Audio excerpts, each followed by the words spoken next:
Hello, boys and girls, and thank you for coming to hear another writing lesson with Miss Lias. Let's get started. This is Jonathan London. Do you remember who he is? If you said that he is the author of Froggy books, then you are correct.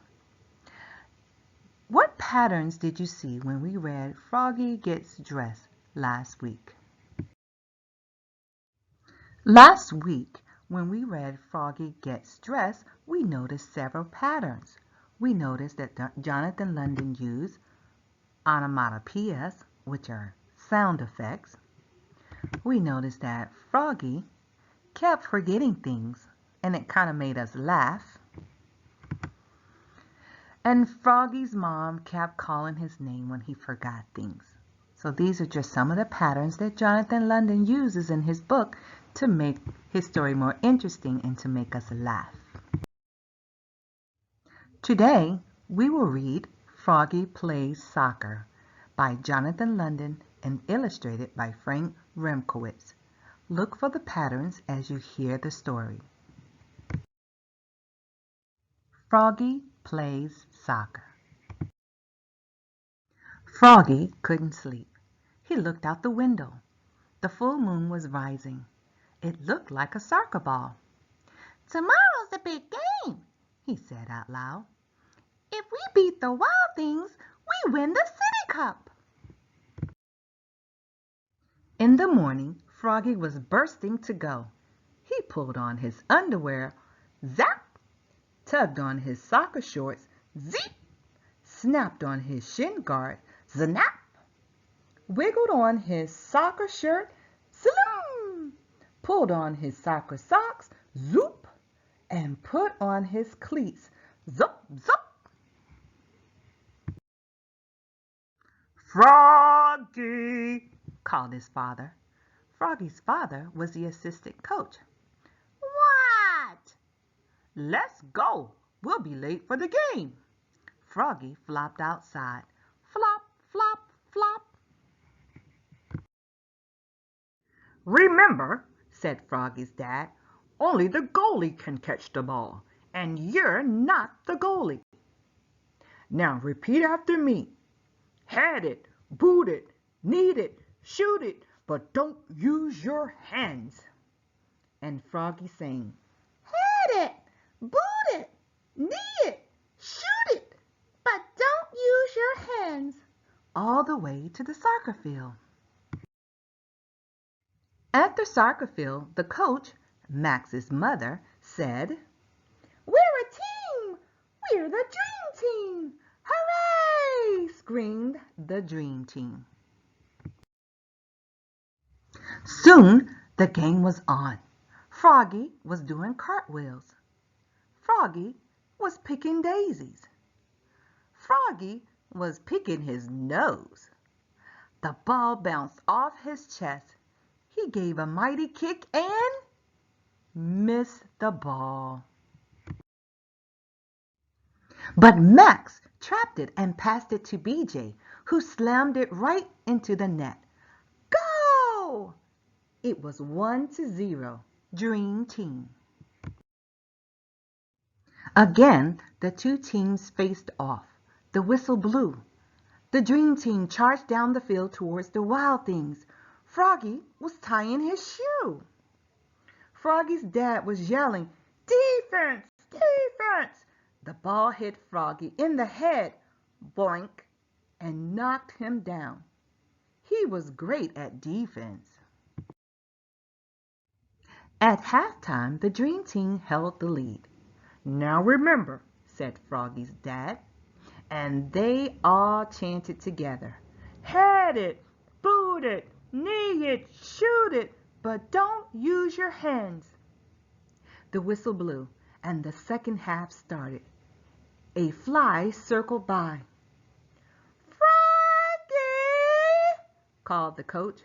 "What?" "Keep your eye on the—" Thwop! The ball smacked him in the eye. Froggy was mad now. The wild things were stampeding, and Matthew, the dream team's goalkeeper, was chasing the ball. Now the goal was unguarded. This was Froggy's chance. He leapfrogged over Travis. He leapfrogged over Matthew. He leapfrogged over the wild thing's forward, who was firing the ball. And what a save! Froggy caught it right before the net. But, uh-oh, he used his hands.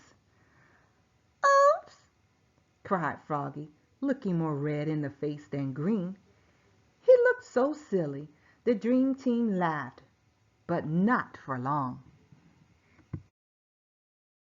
The penalty for using his hands was a free kick at the goal for the Wild Things. The Wild Things' star forward kicked and scored. Now it was a tied game. But it wasn't over yet, and when there was 1 minute left, the crowd went crazy. The clock was ticking. The ball was coming right towards Froggy. "Froggy!"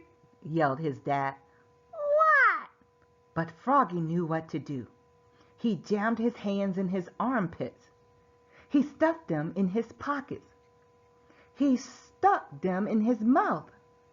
Then he power kicked the ball so far down the field that it bounced over the goalie's head, smack into the goal. Yes!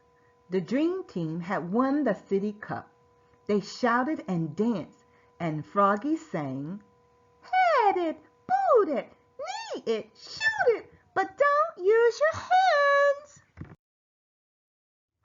except to slap high fives. Slap, slap, slap." The end. Now let's compare stories. What did you notice about today's story? What patterns did you see? Did you see onomatopoeias, sound effects? There were lots of them. Froggy kept forgetting things. Froggy kept forgetting to put his hands away and not touch the ball. And Froggy's name kept being called by the coach and Froggy's father to help remind him. So we noticed that last week there were onomatopoeias in Froggy Gets Dressed, and this week in Froggy Plays Soccer, Jonathan London used the same patterns. He used onomatopoeias. Froggy kept forgetting things. In this case, he kept forgetting to put not to touch the ball, and Froggy's name kept being called, and he kept saying "what," which makes it a little bit more interesting and funny. Now last week you should have picked a lovable animal character and gave it a name. This week we're going to plan a story. We're going to plan the beginning, middle, and end of the story. In the beginning of a story, you're going to tell how you're going to start the story, how would you describe the setting, and what will the problem be. In the middle, what are the events in the story?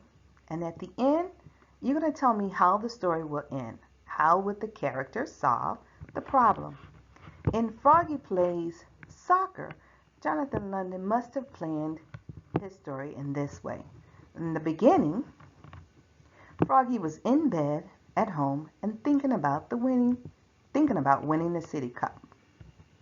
In the middle, Froggy was not focusing on the game at all. He was doing cartwheels, he was picking daisies, and he was touching the ball. But at the end of the story, Froggy stayed focused. He remembered to use his feet, and he kicked the winning goal. So that will be the beginning, middle, and end of Froggy Plays Soccer. Some other examples that your character can go through are: your character can be in bed. He could be thinking about school and nervous about being in a school play. In the middle of the story, your character can practice the lines and he keeps getting distracted. And at the end, maybe your character can ask a friend to help and your character stays focused, and he was the star of the show. Here's another story idea. Your character could be at home. He could be looking out the window at his new neighbors, and he's scared to meet them. In the middle, you try to make them cookies, but you burn them. You throw your ball over the fence to get an excuse to go over, but no one is home but their mean dog named Bruno. At the end of the story, you can meet your new neighbor at the bus stop. He's in your class, and you become good friends. So today's assignment is for you to plan your story. What will happen in the beginning, what will happen in the middle, and what will happen at the end. You can find the My Story Plan in our Google Classroom. Have a good day.